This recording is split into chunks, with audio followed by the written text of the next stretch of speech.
You know, gravity, binutuhang baboy naman ang ating sesintensyahan mga ka-gravity. At ito, ipapakita ko sa inyo kung paano natin lutuin tong pampiestahan nating binutuhan. At yan, nagpainit lang tayo ng wok at nilagyan natin ng mantika. Tapos lagyan natin ng margarine mga ka-gravity. Yan. Tunawin lang natin yung margarine at lalagyan na natin yan ng, siyempre, gigisa natin tayo ng ating bawang mga ka-gravity. Garlic. Gisa lang natin yan at pag lumabas na yung kanyang aroma, yung ramdam mo na nangangamoy bawang na, pwede mo nang isunod yung isang katerba mong sibuyas.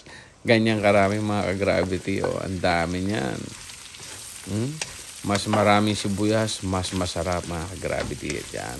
Antayin lang natin yan na mag-caramelize. At lumabas din yung kanyang aroma.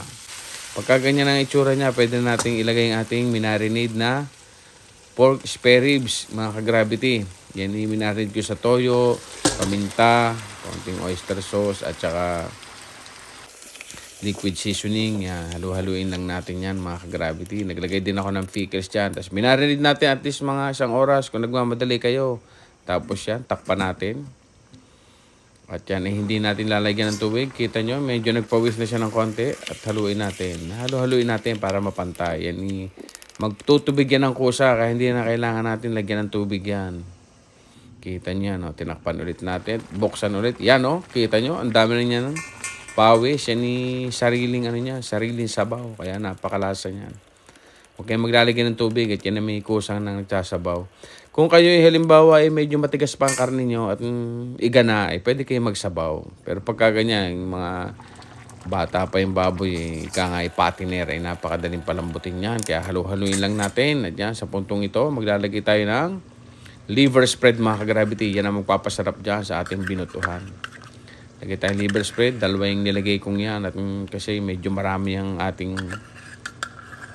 pork spare ribs na yung binutuhan natin. Kasi kita nyo naman, mamuno-muno sa ating, sa ating buhok. Kaya yan, 2 ang nilagay ko. Tapos tutunawin natin yan. Hindi ko na masyadong sinaid yung aking pinaka-liver spread net. Yan, nagtira ako ng konti talaga. Siyempre, makuhit din. O, yan. Tutunawin lang natin yung ating liver spread mga ka-gravity at hahaluin ulit natin yan para lumasa sa karne mga ka-gravity. Maganda Medyo matigas pa yung nilalagay mo na yan para manuot ang lasa mga ka-gravity. O yan, sige, haluin ulit natin. Halo. Ayan. Yung maganda habang pinapakuluan nyo, naglalagay tayo ng Ricardo para lumasa na. Ayan, takpan ulit natin. After mga ilang minuto, buksan ulit natin yan. Bisitahin natin, baka masunog naman. Halo ulit kasi baka magtutong ilalim. Yan, halo ulit. Para magpantay yung pagkano yan. Titingnan natin pag malambot na. Pag medyo malambot na yan. Kagaya niya, natalab na. Pwede mo nang ilagay ang ating gulay niya. Yung ating patatas, ang ating carrots, mga gravity, ilagay natin dyan. Tapos, ilulubog natin yung ating carrots at patatas para lumambot siya. Yan.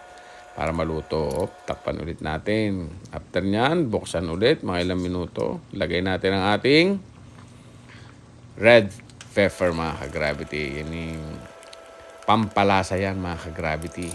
Yan. Sige, lagay lang natin. Tapos yan, naglagay ulit ako na itong pickles at medyo mataba ang aking lasa. Tinikman ko. Kaya nilagyan ko ng konti pang pickles. Yan. Halo-halo lang, mga ka-gravity. At alam na lagyan natin ng cheese. Ini galing pang Pilipinas siya. Ako'y umuwi, binili ko talaga yung Eden cheese na yan at yan panlagay talaga sa aking binutuhan. Yan. Halu-haluin ulit natin at pwede na itong sintensya mga ka-gravity. Kita niyo yan, Tapos gupitan natin ng mga 2 sili. Kung pampulutan, damihan nyo ng sili para maganda-gandang inuman. Pero pagka ganyan pang ulam na may mga bata, tama na 2 hanggang 3 para yung pampakitib lang iubra na yon.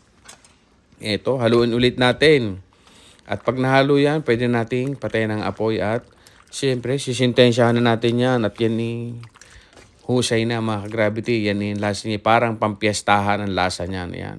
Nagkawa na tayo ng kanin. Ayan. Kita niyo yung sarsa niya. Napakalapot. Gravity. Kita niyo yan. Binutuhang baboy mga ka-gravity. Yan. Napakahusay ng lasa niyan. Thank you for watching, guys. Follow me for more videos. Goodbye!